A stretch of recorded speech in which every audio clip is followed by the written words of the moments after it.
नमस्ते मित्रों, सभी को जय श्री राम। आज हम जानेंगे सरदार वल्लभ भाई पटेल के राष्ट्र प्रेम व सनातन संस्कृति रक्षार्थ महान सेवा कार्यों को जानिए।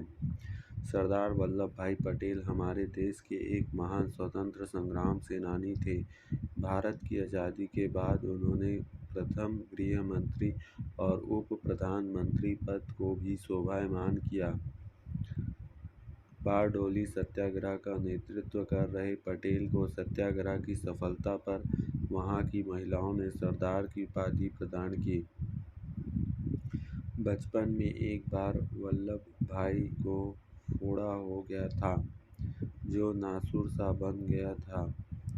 जब उपचार के लिए अन्य उपाय काम न आया और डॉक्टर ने उसे घाव को तपती हुई लोहे शलाखा से दाग देने का सुझाव दिया, तब वह ऑपरेशन बिना किसी शून्य या बेहोश के इंजेक्शन के अपने पूरे होश में खुली आंखों करवाया था। हमारे इस महायोद्धा महापुरुष ने और तभी से वल्लभ को लौह पुरुष की उपाधि भी मिली गई। आज़ादी के बाद विभिन्न रियासतों में बिखरे भारत के भू राजनीतिक एकीकरण में केंद्रीय भूमिका निभाने के लिए पटेल को भारत का बिस्मार्क भी कहा जाता है। 1857 के स्वतंत्रता समर में उनके पिता झवेर भाई ने बड़ी वीरता के साथ अंग्रेजों को चुनौती दी थी।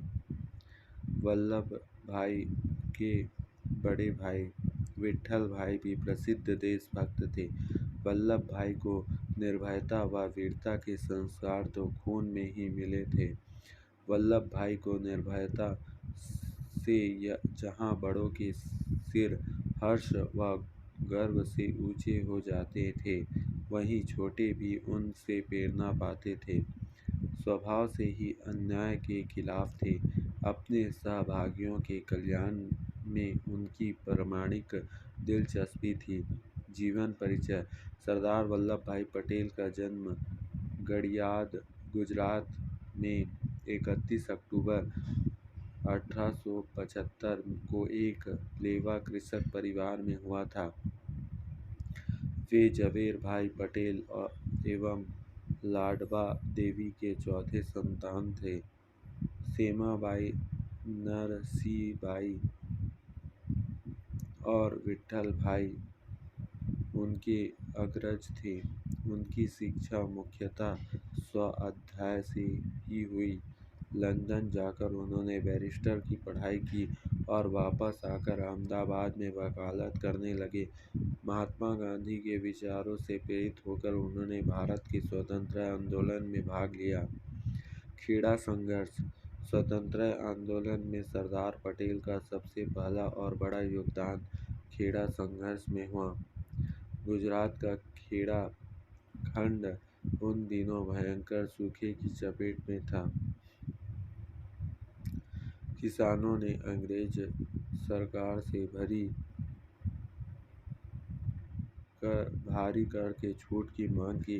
जब यह स्वीकार नहीं किया गया तो सरदार पटेल, गांधी एवं अन्य लोगों ने किसानों के नेतृत्व किया और उन्हें कर न देने के लिए प्रेरित किया। अंत में सरकार झुकी और उस वर्ष करों से राहत दी गई। यह सरदार पटेल की पहली सफलता थी। बारडोली सत्याग्रह। बारडोली कस्बे में सशक्त सत्याग्रह करने के लिए ही उन्हें पहले बारडोली का सरदार और बाद में केवल सरदार कहा जाने लगा। आज़ादी के बाद यद्यपि अधिकांश प्रांतीय कांग्रेस समिति पटेल के पक्ष में थी, गांधी जी की इच्छा का आदर करते हुए पटेल जी ने प्रधानमंत्री पद की दौड़ में अपने को दूर रखा और इसके लिए नेहरू का समर्थन किया। उन्हें उप प्रधानमंत्री एवं गृह मंत्री का कार्य सौंपा गया, किंतु इसके बाद भी नेहरू और पटेल के संबंध तनावपूर्ण ही रहे। इसके चलते कई अवसरों पर दोनों ने ही अपने पद का त्याग करने की धमकी दे दी थी।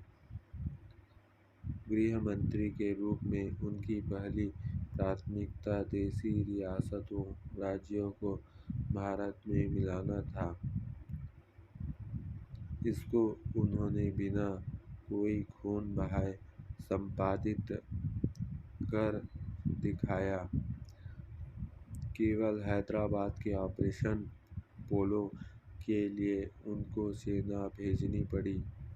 भारत के एकीकरण में उनके महान योगदान के लिए भारतवासी उनके सदैव ऋणी हैं। सन 1950 में उनका देहांत हो गया। इसके बाद नेहरू को कांग्रेस के अंदर बहुत कम विरोध शेष रहा। जय श्री राम।